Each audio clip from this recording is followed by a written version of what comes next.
அனைவருக்கும் வணக்கம். எதிர்நீச்சல் தொடர்கிறது சீரியலில் இன்றைக்கி எபிசோடில் என்ன நடக்குதுன்னு தான் இந்த வீடியோவில் பார்க்க போகிறோம். ஈஸ்வரி ஹாஸ்பிட்டலில் கண்ணு முழிச்சு வெளியே வந்துட்டாங்க. அவங்கள பார்த்த நந்தினி, ரேணுகா, ஜனனி எல்லாம் அவங்கள கட்டி பிடிச்சி அழுகுறாங்க. சக்தி ஈஸ்வரியோட காலில் விழுந்து அழுகுறாரு.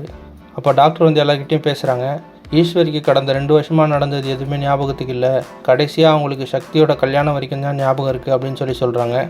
இதை கேட்ட எல்லாருக்குமே அதிர்ச்சி. அப்போ நந்தினி கேட்குறாங்க, நாங்கள் சொல்லி ஞாபகப்படுத்தினா ஞாபகம் வருமா அப்படின்னு கேட்குறாங்க. அதுக்கு டாக்டர் சொல்கிறாரு, நீங்கள் யாருமே அவங்களுக்கு ஞாபகப்படுத்த முயற்சி பண்ணாதீங்க, அவங்களுக்கா ஞாபகம் வர வரைக்கும் எதுவும் ட்ரை பண்ணாதீங்க அப்படின்னு சொல்கிறாங்க.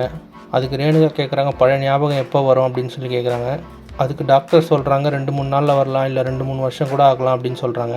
ஈஸ்வரிக்கு பல ஞாபகம்லாம் வந்து ஆதிகுணசேகரனுக்கு எதிராக சாட்சி சொல்லுவாங்களா, விசாலாட்சி பண்ண சத்தியத்தை வச்சு ஆதிகுணசேகரன் வீட்டில் என்னென்ன பிரச்சனை செய்ய போகிறாரு அப்படின்றத அடுத்தடுத்த எபிசோடில் பார்த்து தெரிஞ்சுக்கலாம். இந்த மாதிரி எதிர்நீச்சல் தொடர்கிறது சீரியல் அப்டேட்ஸ்க்கு நம்ம சேனலை சப்ஸ்கிரைப் பண்ணுங்கள், ஃப்ரெண்ட்ஸ் அண்ட் ஃபேமிலிக்கு ஷேர் பண்ணுங்கள். நன்றி.